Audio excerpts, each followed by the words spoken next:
देखिए, आज हम बात करेंगे ब्रोंकियल अस्थमा की। नमस्कार, मैं डॉक्टर सुनीता कुमार, बाल रोग विशेषज्ञ, और आज मैं इस वीडियो में बच्चों में होने वाले ब्रोंकियल अस्थमा की बात करूंगी। ब्रोंकियल अस्थमा एक ऐसी बीमारी है जो कि हमारे रेस्पिरेटरी सिस्टम से ताल्लुक़ रखती है। रेस्पिरेटरी सिस्टम का मतलब है जो कि सांस की नलियों की सिकुड़न या सूजन आने से जो बीमारी पैदा होती है उसको ब्रोंकियल अस्थमा कहते हैं। ये बच्चों में भी पाई जाती है और एडल्ट्स में भी पाई जाती है, लेकिन बच्चों में इसको अक्सर हम एस्थमेटिक ब्रोंकाइटिस कहते हैं और उसको ऐसे ही जाने देते हैं। लेकिन ब्रोंकियल अस्थमा एक्चुअली ये दो तरीके से होता है, या तो हेरिडिटरी फैक्टर होता है या इसके कोई बाहरी तत्व जिम्मेदार होते हैं कि ब्रोंकियल अस्थमा कॉज करने के।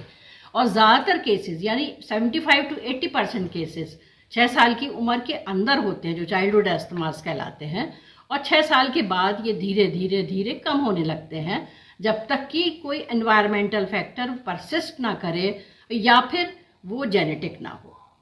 तो आज हम बात करेंगे ऐसे फैक्टर्स की जो कि ब्रोंकियल अस्थमा बच्चों में ट्रिगर कर सकते हैं।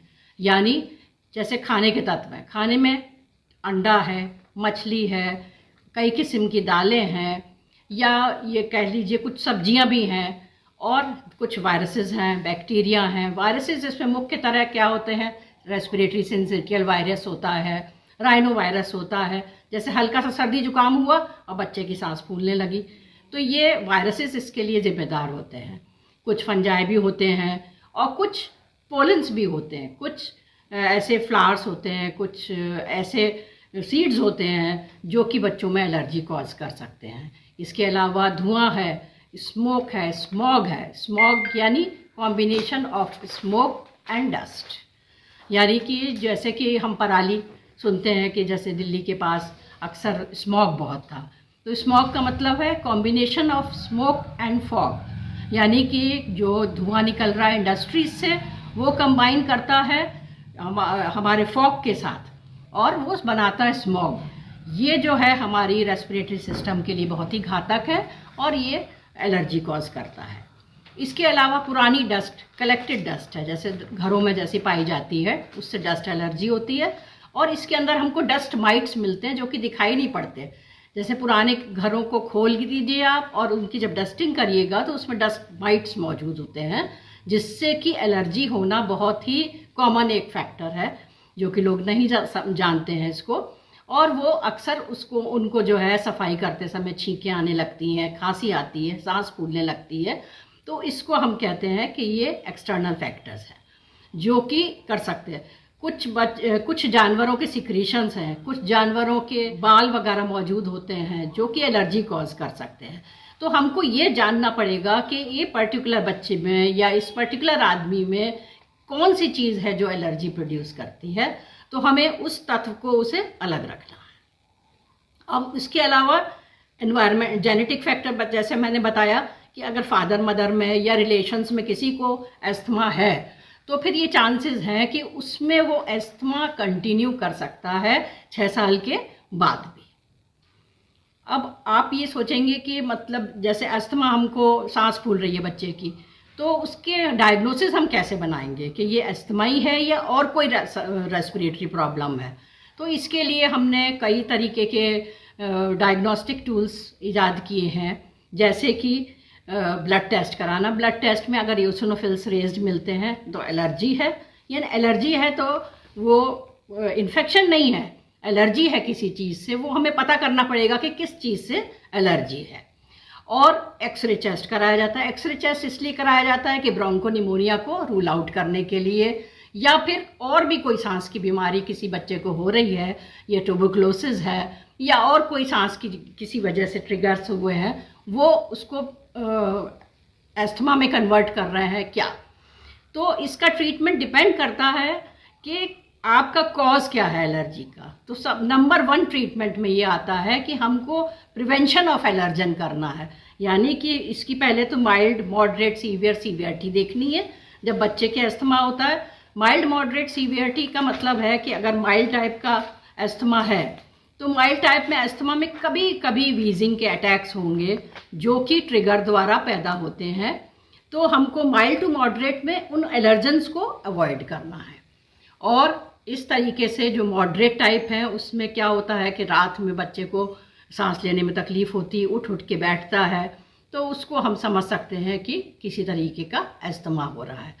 तो उसके लिए ट्रीटमेंट जो है वो हमने बताया, एक तो एलर्जन से आप अवॉइड करिए, और दूसरा ये बहुत सी चीज़ें अब इस चीज़ में ईजाद हो गई हैं जो कि इसमें हमको ट्रीटमेंट करने में मदद करती हैं, जैसे कि स्पेसर्स हैं। तो पहले ये चीज़ है कि बच्चे में आप स्पेसर्स का इस्तेमाल करते हैं या कोई भी चीज़ नाक से या मुंह से देते हैं तो लोग ये समझते हैं कि बहुत सीरियस है हमारा बच्चा, इसलिए सांस या मुंह से दिया जा रहा है, लेकिन ऐसा नहीं है।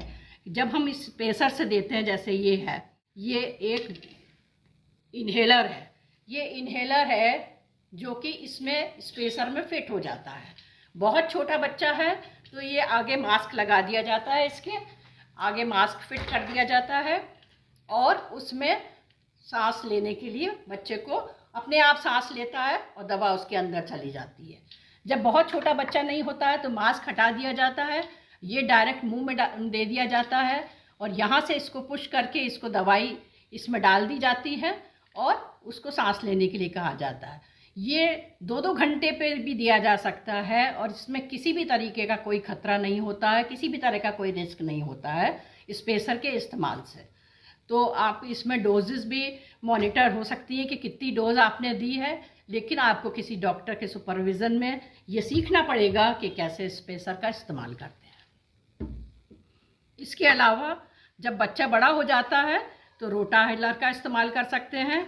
जैसे रोटाहेलर ये है, रोटाहेलर ये है, आप इसमें से ये करें हैं, आप करें हैं, ये कैप्सूल इसमें डालिए, ये कैप्सूल डाल दिया, कैप्सूल डाल के आप इसको बंद करिए, ये बंद कर दिया, और फिर इसको हिलाइए और फिर इसको मुंह में लगा के खींच लिया जाता है।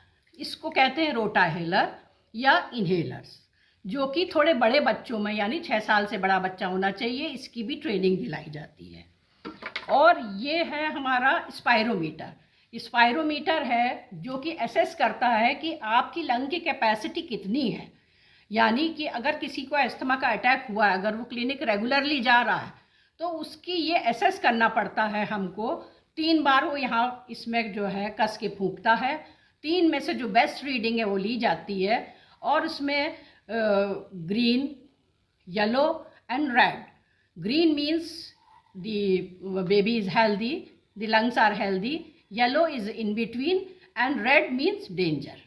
तो अगर 3 से 6 महीने में भी आप एसेस करवाते हैं तो आपको ये पता लग सकता है कि जो आप एंटी एस्थमेटिक ट्रीटमेंट दे रहे हैं वो कितना इफेक्टिव है। और अगर कभी बहुत ज़्यादा जब बच्चे में परेशानी होती है तो हम इसका नेबुलाइज़र का इस्तेमाल करते हैं। नेबुलाइज़र में आप एक रेस्पिरोमीटर होता है जो कि यहाँ लगा दिया जाता है, उसमें अस्थमा की लिक्विड डाली जाती है। ये नेबुलाइज़र है जो कि बिजली से कनेक्ट किया जाता है, लेकिन इसको हमेशा डॉक्टर के सुपरविजन में लिया जाता है, क्योंकि इसमें डोज कैलकुलेट करके डाली जाती है, और बच्चे को ये भी असेस किया जाता है कि उसको कितना इफ़ेक्ट इसका आ रहा है। तो हमने ये देखा कि कितना मतलब एडवांसमेंट हो गया है कि अस्थमा के ट्रीटमेंट में हम ये चीज़ों द्वारा बच्चे का अस्थमा का ट्रीटमेंट कर सकते हैं, बिना मुंह से दवाई दिए या बिना उसको इंजेक्शन दिए। अब हम बात करेंगे कि कैरी होम मैसेजेस इसमें क्या हैं। कैरी होम मैसेजेस ये हैं कि जब आपको ऐसा शक होता है कि ये हमारा बच्चे को ब्रोंकियल अस्थमा हमारे बच्चे को है, तो किसी डॉक्टर को, बच्चे के डॉक्टर को ज़रूर दिखाएं। अपने मन से ये ट्रीटमेंट ना शुरू करें, और एक नॉर्मल रेस्पिरेटरी रेट की जानकारी रखें, जिसको हम लोगों ने एडल्ट्स में डिवाइड किया 40, 50, 60 करके, कि एडल्ट्स में अगर 40 के पास जा रही है तो डिस्ट्रेस है, 50 अगर बच्चे में है, 60 में अगर न्यूबॉर्न में 60 से ऊपर जा रही है। लेकिन अगर किसी वजह से, किसी भी वजह से अगर छाती या चेस्ट नीचे की तरफ जा रहा है बच्चे का, बजाय एक्सपेंड करने के उसमें रिट्रैक्शन हो रहा है, तो फिर हमको आवश्यक है बिना आले के इस्तेमाल से ही हमें किसी डॉक्टर को दिखाना चाहिए और बच्चे को भर्ती करना चाहिए। और ये एक चीज़ और जान लेनी चाहिए कि अगर हमको मालूम है कि अस्थमा है बच्चे को, तो हमें उसका प्रिवेंशन करना ज़्यादा इम्पॉर्टेंट है और ज़्यादा फ़ायदेमंद है बच्चे के लिए, बजाय इसके कि अस्थमा इस्टेब्लिश हो जाए तब हम शुरू कर रहे हैं उसका ट्रीटमेंट।